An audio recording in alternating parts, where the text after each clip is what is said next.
안녕하세요. 네. 인프라에서 떡고기를 먹고 있는 이장입니다.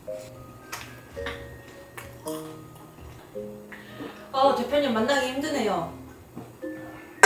촬영 계획을 한 2주 전부터 세웠는데 촬영이 한 10번 정도 밀린 것 같아요. 저는 양아리 327번지 기신입니다. 거기 지방령이야. 거기서 벗어나지 못했어요. 7개월째 거기 지방령으로 살고 있어요. 주말 없이. 너무 웃기다. 오늘이 며칠이지? 2022년 6월 27일. 처음에는 막 건물만 올라가면 끝날 것 같았다가 또 코북이 오면 끝날 것 같았다가 또 수리도 한참 하고. 언제 시작했죠? 11월 15일에 토목공사 시작했어요. 2020년 10월에 땅을 샀죠. 계획은 11월부터 했고. 신나가지고 이제 열심히 계획을 하다가 계획을 할 때 건축 회사에 맡기지 않고 직접 좀 하고자 하는 욕심을 계속 부렸고, 나중에 지어야지라고 생각했던 어떤 건물까지 미리 이제 다 만들어 버리면서 시간이 많이 늘었고요. 그래도 제가 생각했던 것보다는 꿈에 빨리 닿은 거 아닌가. 한 20대 중반부터 이런 작은 마을, 촌을 만들고 싶다, 친구들과 같이 살 수 있는 공간을 만들고 싶다라고 생각을 했고, 그게 이제 10년밖에 안 됐네요. 근데 중요한 거는 3년 전엔 빈털털이었다는 거. 갑자기 건물이 이제 집이 9채나 생기셨잖아요. 아, 그렇죠. 그렇게만 들으면 거의 재벌 아닙니까? 진짜 재물이다. 건물 한 개. 벼락부자. 음, 그래서 우리가 이제 코북이 수리까지 다 끝났잖아요, 진짜로. 네. 그리고 이제 안에 집기랑 가전만 좀 넣으면 이제 오픈을 할 수 있을 것 같은데, 그 전에 우리가 고생했던 과정들을 성토부터 한번 짚어보고자 오늘 이렇게 자리를 마련했습니다. 네. 슬라이드를 한 70장 정도 저보고 이제 2시간 정도 동안 이제 이야기를 하라고 이렇게 준비를 해주셨고요. 고생하셨습니다, 한솔 씨. 네. 네. 그동안 이제 어떤 과정들을 실제로 했고, 거기에 이제 짧게라도 좀 돈이 얼마씩 들었는지 작업들 하면서 이렇게 하지 않고 이렇게 했으면 더 좋았을 텐데 하는 것들, 그리고 잘한 것들, 내부 인원과 외부에서 이제 그 의뢰를 해서 도와주시러 온 업체분들, 그리고 헬퍼라고 이 집 짓기를 함께 해준 이제 한 10분 정도 가까운 사람들이 또 있거든요. 이제 그분들 덕분에 이제 어느 정도 끝이 나갑니다. 네. 지난 한 달, 2달 전까지만 해도 도망가고 싶어서. 먼저 본격적으로 얘기를 좀 시작하기 전에 우리가 땅이 굉장히 넓잖아요. 450평, 500평 이렇고, 또 어떤 건물은 새로 짓고, 코북이 같은 경우는 우리가 지었던 걸 가져오기도 했고, 그래서 건물이 굉장히 여러 채라 또 좀 헷갈리실 수 있을 것 같아서 간략한 설명을 좀 하고 그 다음에 성토부터 얘기를 시작해 보겠습니다. 이번에 이제 펌프러촌 프로젝트 같은 경우에는 그 하드웨어적으로 봤을 때 20평짜리 2개, 하나는 이제 공방 웍스, 하나는 스토어, 그리고 우리가 계속 해왔던 어떤 청년들이 일주일 자리를 할 수 있는 코북이, 총 9채 집을 만들었고요. 코북이는 이제 진주에서부터 한 5년 정도 구축을 했는데, 그 진주에서 남해로, 남해 그 학교에서 이 땅까지 이제 올리는 작업을 했고요. 자, 이제 시작을 해볼까요? 네. 하나씩. 첫 번째는 성토를 했었고요. 이 땅이 이제 이 주변에 있는 논에서 가장 낮은 지대였고, 비가 많이 오면 그 주변 지대에서 물이 차는 곳이었어요. 이 땅의 뒤가 돌산이거든요. 그래서 그 돌산에서 막 쏟아지는 물하고, 옆에 길에서 또 쏟아지는 물하고, 그리고 금산에서 내려오는 냇물하고 바다에서 밀려오는 물이 같이 터지면 이제 잠기는 그런 지대죠. 그래서 땅을 한 1m 정도 높여야겠다 생각해서 땅을 이제 덤프를 한 80대 정도를 예측했는데 한 100대 정도 들어갔고요. 전체 땅을 보면서 레벨도 맞추고, 그리고 기울기도 살짝 좀 고려하면서 이제 땅을 높이는 작업을 했습니다. 남해는 흙을 구하기 진짜 힘들어요. 섬이라 가지고 주변 시군에서 받아오기 힘들고, 남해 자체 흙으로 수급을 해야 되는데, 흙을 구하는 사람은 많은데 이제 나오는 곳이 워낙 없다 보니까 진짜 좀 비싸게 그걸 받아서 했고요. 한 2천만 원 정도 든 것 같아요. 너무너무 힘들었어요, 흑구하는 거. 주변에 좀 보내주기도 하고 이랬는데 이때 제일 어려웠던 거는 이제 그 되게 좋은 덤프 기사님들도 있는데 가끔씩은 뭐랄까 눈 뜨고 고백하려고 하는 분들이 있어가지고 뭐 대충 딴 분이 똑같은 자리에서 10만 원에 말하는 거를 또 다른 분이 전화 와가지고 40만 원에 팔 건데 살래 이렇게 하는 식으로 계속 사람에 대해 불신이 많이 생기는 그리고 이 이후로 내가 또 건축이라는 행위를 할 수 있을까라는 그 의구심을 품게 하는 첫 단계부터? 네. 어쨌든 성토를 1m 정도 무사히 했고 처음에는 이렇게 땅에 아무것도 없었어요. 그냥 그 포크레인 기사님 오셔가지고 다 밟아주고 다져주고 그 위에 이제 덤프로 한 대 한 대씩 채웠고요. 되게 중요하게 생각했던 거는 너무 많이 높여서 뒤에 있는 그 석공 아저씨가 말하기로는 한 100년 정도 넘은 돌담이라고 하더라고요. 저 돌담이? 이 돌담이 전체가 가려지지 않고 좀 보존이 되면서 저희 공간하고 어울릴 수 있게끔 최대한 좀 신경을 썼습니다. 그리고 이제 흙을 받아놓고 나서 석축 시공에 필요한 또 돌을 좀 받았어요. 근데 사실 이것도 석축에 받은 돌하고 밑에 깔려고 받은 돌하고 똑같은 데서 나온 돌이었어요. 다를 바가 없었어. 네. 근데 가격은 다르지. 석축을 명목으로 받으면 뭐 38만원, 36만원 하는데 그냥 이 채우기 위한 돌로 받으면 10만원이거든요. 와. 내가 요령이 있었으면 그 10만원짜리를 받았을 때 석축할 부분을 이렇게 좀 빼놓고 여기 이제 석축해야지 생각하고 돌을 모아놨으면 좀 괜찮았을 건데 그 요령이 좀 없었죠. 그리고 스트레스 받지 않으려고 최대한 노력을 했어요. 시작하자마자 너무 고생해가지고 그것 때문에. 네, 원래 있었던 흙들 이거 이 농지에 있었던 몇십 년간 농사 지은 고운 흙은 또 나중에 정원이나 이런 거 하려고 좀 잘 모아놨고요. 결국 잘 못 썼습니다. 커뮤니케이션이 안 돼가지고 사라지긴 했는데 어쨌든 했고 그 다음에 돌 같은 경우에는 크기가 한 1.5m 가로 세로 1.5m 짜리가 있어서 진짜 대왕돌을 주셨어요. 저희 땅이 1m로 높이로 있잖아요. 그래서 되려 땅을 다시 파서 묻었습니다. 네. 이렇게 이제 대왕돌들이 막 놓이고 그리고 아까 말한 것처럼 이 땅은 그 물이 엄청 많이 쏟아지는 곳이에요. 그래서 배수로를 되게 잘 만들고 구배를 기울기를 좀 잘 주려고 노력을 많이 했고요. 그 토목 레벨 보는 그 기계가 있어요. 그거를 한 10,000번 정도 본 것 같아요. 맞아. 진짜 많번 거짓말 안 하고. 10,000번 정도 봤습니다. 이제 짝대기 한 명이 잡고 보면 154 옆에 뭐 160 다시 보면 150은 보고 왜 달라졌노? 막 이러면서 맨날 이제 봤습니다. 이걸 이제 배수로 공사할 때부터 아니다. 토목 석축할 때부터 봤고요. 그거를 잘 봐줘야 나중에 이제 기초도 하고 신경을 써서 콘크리트 다설할 때도 되게 집에 물도 안 잠기고 이제는 이제 잠기는 물도 잘 흐를 수 있게끔 수가 생길 할 수 수 있는 거죠. 이 PB 관을 200mm 짜리를 묶고 그 위에 이제 우수관을 이제 한 10m 간격으로 하나씩 심어가지고 저희가 물 빠짐을 주려고 하는 것까지 이제 조금씩 기울기를 줬고요. 어려웠던 거는 땅이 길게 생겼잖아요. 70m 되겠다 다음에 넘겠다. 너무 힘들어. 한 80m를 기울기를 줘야 돼요. 그러면 이제 1cm만 줘도 80cm예요. 맞네. 그래서 엄청 힘들었습니다. 잘못 이 배수로에 기울기를 주면 역류할 수 있기 때문에 그리고 드디어. 배수로 공사가 끝나고 나서 이제 기초 타설할 수 있는 텁하기 털을 파고 버린 콘크리트 다설을 했고요. 그냥 그 버리는 콘크리트라고 보시면 돼요. 근데 형틀 목수들이 형틀을 짜고 철근을 해가지고 그 콘크리트를 부을 때 밑에 그냥 흙이면 거기가 이제 지대가 제멋대로일 수도 있잖아요. 그래서 밑에 버린 콘크리트로 어느 정도 지대를 만들어 주는 거죠. 그래서. 네. 텁하기 할 때부터 이제 그 저희 포크레인 기사님이 성길 아저씨가 잘 이렇게 텁하기를 해주시고 다져주시고 그래서 이제 최대한 처지지 않게끔 해주셨고요. 제일 좋은 건 저희가 역시 돌이랑 흙을 잘 받았습니다. 돌이 이제 이만한 게 이제 들어가니까 아무리 눌러도 안 눌려지더라고요.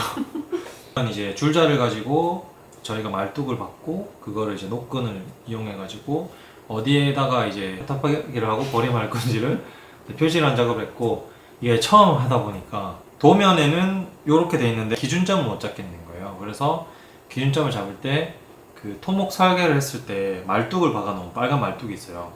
그 말뚝을 기점으로 뭐 2개 기점을 가지고 한 군데를 찾을 수 있잖아요. 길이를 가지고 직사각형을 만들어 놓고 대각선 2개가 길이가 같으면 직사각형이에요. 그래서 그런 식으로 이제 직각을 맞춰가면서 작업했고, 이때도 잘 안 돼서 이장님도 와주시기도 하고 엄청 고생했지 이날도. 이때 이후로 그래서 형틀 목수님들한테 다 맡겼어요. 커브기 이제 여라치 할 때는 도저히 못하겠어. 집이 막 8개니까 그 위치를 잡는 게 너무 어려워서 그거를 어떻게 잡는지도 가르쳐 주셨고, 그리고 톱하기를 하고 거기에 버린 콘크리트 이렇게 치면 되고요. 네, 위에 발굴하는 거 보지. 기초, 코부기 기초고요. 나올 것 같다. 네, 이쪽은 코부기, 큰 이런? 코부기, 네. 여기 작은 코부기가 들어가게끔 톱하기를 해놓고 여기에 이제 나중에 형틀 작업을 할 겁니다.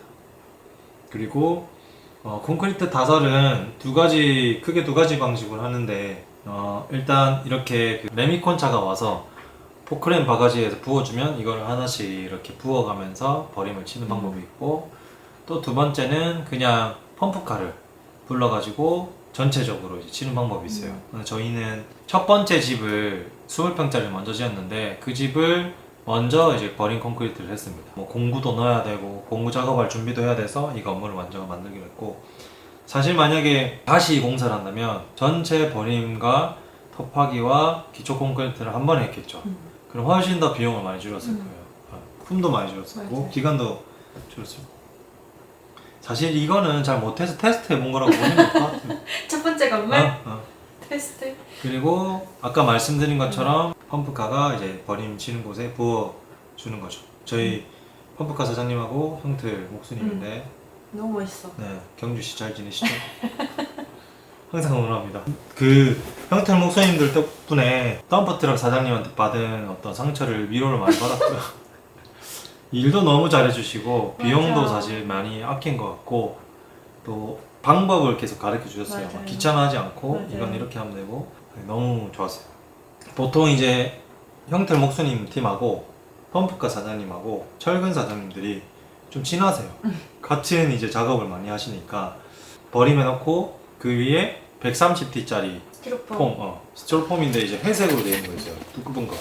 그 밑에 비닐 한번 깔고 단열재를 깔고 철근을 심고 그 옆에 테두리에 이제 형틀을 치는 거죠. 이 형틀은 요거고요. 네. 이거를 치는 사람은 형틀 목수라고 합니다. 거푸지. 거푸지. 코부기도 이렇게 해놓고 나서 여기에 나중에 펌프카 사장님이 와가지고 이제 부어주시. 부어주는 거죠. 저희 진짜 몇 월입니까? 한 1, 2월 되죠? 네. 엄청 추웠어요. 너무 거의. 추운데 여기 국립공원 옆이라서 불 떼지 말래가지고 고체연료를 이렇게 그 다음에 고체열을 썼지. 맞아. 뭐지? 철근. 네. 철근 소개를 하는데 제가 보이네요. 네. 이렇게 철근을 놓을 때는 밑에 이렇게 그 벽돌을 반 쪼개가지고 어느 정도 높이를 만들어주면서 부어주고요.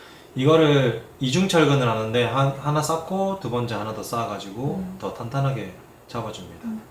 그리고 이때 설비랑 전기 작업을 맞아요. 해놔요. 그래서 지금 보면 이렇게 간을 넣어놨죠. 이중철근하고 나면 이 간을 안에서 막 이동하면서 그 배수로나 그 다음에 이제 수도나 전기 이런 것들의 위치를 이제 다 이제 잡는 거죠. 이때 이제 기초를 치기 전에 전기선을 잘 매설을 해놔야, 벽이 예를 들어서 두께가 200이잖아요. 그 벽 안에 전기선이 들어가 있어야 되는데 잘못하면 앞으로 나올 수가 있습니다. 우리처럼. 네, 저희 전기 사장님들이 이건 커뮤니케이션이 잘못된 건지 모르겠지만 첫 번째 집 지을 때 벽 안쪽으로 전부 다 전기선을 해놔가지고 아주 화가 많이 단단히 났었습니다. 나중에 아주 골치가 아팠죠. 아주 골치가 아팠고 진짜 바닥 까고 막 난리 났다 그래. 와, 그림 잘 나왔네. 사진 좀 보내드려야 되는 거야. 저희 드림팀입니다. 네. 펌프카 사장님이 이렇게 옷 나베려가면서 하는 경우 잘 없대요. 그래요? 그렇다고 하던데. 보통 이제 형틀 목사님들이 막 하는데 그래. 이 펌프카 사장님은 남한테 못 맡겨. 그냥 다 해주시고. 장난 아니야. 네, 남의 고향 펌프카. 맞죠? 진교. 진교? 남이 아니구나. 보시면 이렇게 설비돼 있고 전기선 돼 있죠. 배관도 돼 있고. 사실 아까 말씀드린 것처럼 첫 번째 집은 실험체 버리는 집이에요. 버리는 게 아니고 그냥 테스트를 좀 했습니다. 1억짜리 테스트인가 아무튼. 이게 첫 번째 집이었죠. 그 맞네요. 문제의 첫 번째 집이었고. 문제 네. 저기 선 많이 나와 있는 거 저거네. 그렇지. 이게 이제 다 잘라냈지 이거를. 다 잘라내고 다시 했습니다. 네. 여기 설비도 돼 있죠. 기계 미장을 하는 분이 오셔서 했고요. 그 저희 같은 경우에는 콘크리트 대부분 타설을 하고 나서 기계 미장을 했고요. 기계 미장을 하면 면도 되게 바르고 그리고 이제 단단해. 잘 안 깨지기도 하고 벌어짐도 좀 덜하고. 웍스랑 스토어 같은 경우에는 이제 바닥이 우레탄으로 노출 콘크리트가 돼 있잖아요. 그래서 이 기초를 좀 단단하게 해야 될 것 같아서 이렇게 기계 미장을 돌렸어요. 너무 추웠어요. 그 겨울에. 기계 미장 하시는 분들이 방통이나 하시는 분들이 겨울에는 새벽밖에 작업이 안 돼가지고 왜냐면 이제 여름에는 금방 이렇게 마르니까 바로 이제 밀어도 되는데 얘는 이제 영하로 떨어지거나 하기 때문에 어느 정도 이제 굳어야 푹 안 빠지잖아요. 그러면 이제 이 스케이트 신발 같은 거 타고 다니면서 밀 수 있는데 그래서 새벽에 계속 일을 하셔가지고 엄청 힘들어 보였고 맞아. 그래서 뭐 저희 커피도 갖다 드리고 막 또 기계를 가져왔는데 이게 문제가 생겨가지고 고장이 났어요. 근데 그때 느낀 게 있어. 새벽에 일하면 고칠 수가 없잖아. 맞네. 부를 수가 없네 누구를. 그래서 우리가 고쳤지. 못 고칠 줄 알았어요 저는. 손주장이랑 내가 했잖아. 맞다. 텁하기하고 버림하고 기초 형틀하고 거기에 이제 기초를 치는 순서를 할 때 펌프카를 한번 부르고 이제 레미콘을 부를 때 여기를 같이 쳐서 작업을 하면 좋습니다. 사실은 저희가 전체 면적을 기초랑 이렇게 조경 콘크리트를 했잖아요. 그럼 첨단을 안 해도 되는 거였어. 맞죠? 맞네. 근데 그래도 이제 욕심을 좀 부려가지고 이 조경할 부분도 좀 남기고 나머지 콘크리트를 쳤죠. 네, 그러다 보니까 아까 보신 것처럼 기초하고 전단 안 하고 한 번에 전체 콘크리트 타서 이렇게 두 번에 끝낼 수 있었는데 첨단하러 오면 또 작업비 들고 그 다음에 콘크리트랑 펌프가 부르면 또 돈 들고 하니까 그래서 이제 옆에서 열심히 도와드려고 확실히 이쪽 천단층 콘크리트 많이 깨져요. 영하로 내려가서 얼어버려가지고 밟기만 해도 와르르. 맞아요. 지금 네. 많이 깨져 있지. 그래서 제가 소장님한테 여쭤본 게 소장님 원래 콘크리트가 이렇게 잘 깨지나요? 이렇게 했는데 그게 이제 얼었다 녹아서 그렇다고 하셨고 이제 뭐 어느 정도 이제 바닥이 좀 정리가 그 기초가 되고 나면 거기에 이제 구조를 올리는데 저희는 실험 건물. 네, 실험 건물을 목조 주택으로 했고요.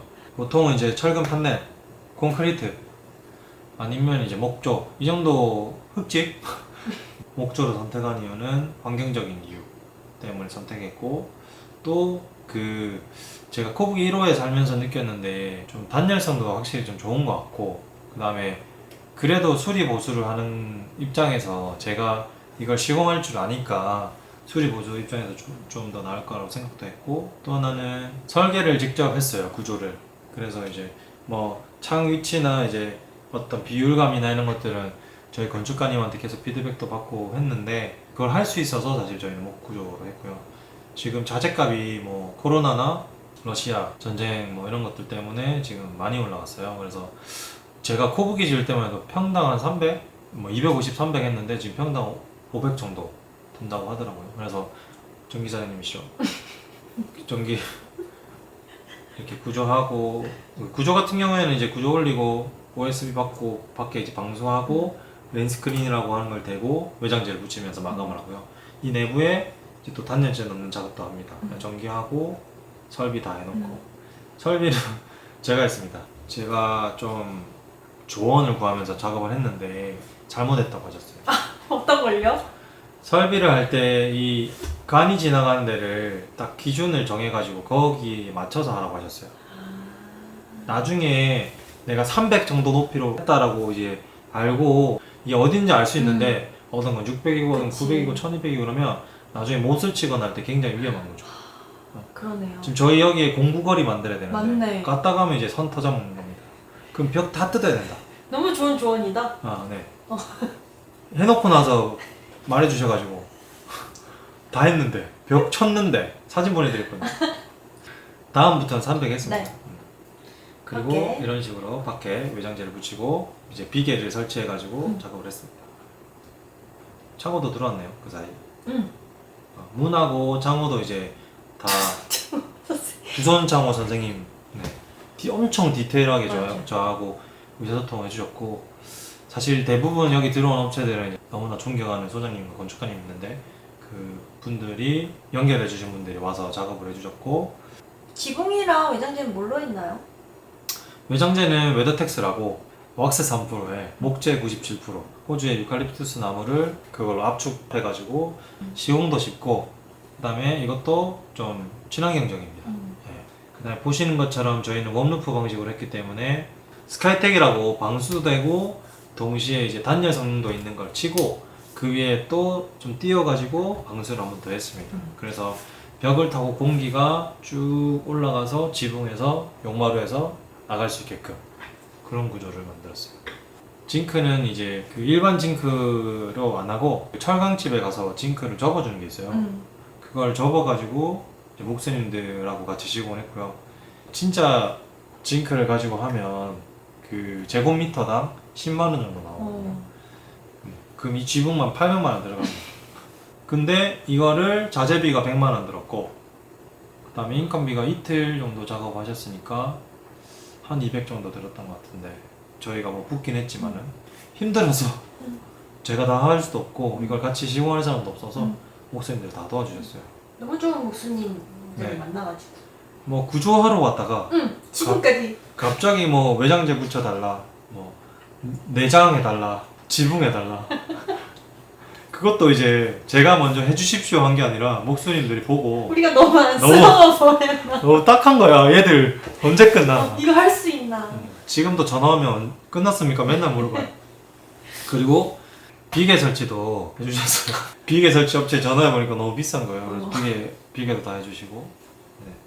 문 차고 빼고 거의 목수님 전기 설비 빼고 목수님들이 다 하고 이제 저희가 이제 허드렛일하고 보시면 이제 그때 당시에 이제 코브기 기초 팜프라우스 짓고 있었고 전단 작업했고 팜프라스토 기초 쳐놨고 이때 못이랑 담배랑 쓰레기 너무 많아. 그래가지고 저랑 이제 그때 이제 헬퍼로 왔던 선주정님이 4개월 동안 쓰레기를 주고 다녔어요 여기서. 근데 생각해보면 우리가 몰랐던 게 여기 콘크리트에 칠 거였잖아. 그럼 안주도 되는 거였어. 아, 묻어버리면 그냥. 못이랑 이런 거는 거의 맞네. 묻어도 상관없잖아. 그렇게 하는 거지 일반적으로. 우리는 여기에 전부 다 텃밭이고 화단이니까 안돼 이거 나중에 호미질하다 나오면 어떻게 해가지고 이제 다 주우러 다닌 거지. 근데 아직도 죽고 다닙니다. 맞아요. 아직도 나오냐. 하단에서 아직도 나와. 두 번째 그러네. 스토어. 네. 이게 목조주택은 이때가 제일 이쁜 것 같아요. 맞아요. 그렇죠. 저 때가 제일 예뻐. 너무 이쁘고 아 이때 우리가 진짜 설계를 고민 오래 해서 잘했다. 비율감이나 위치나 방향, 창 이런 게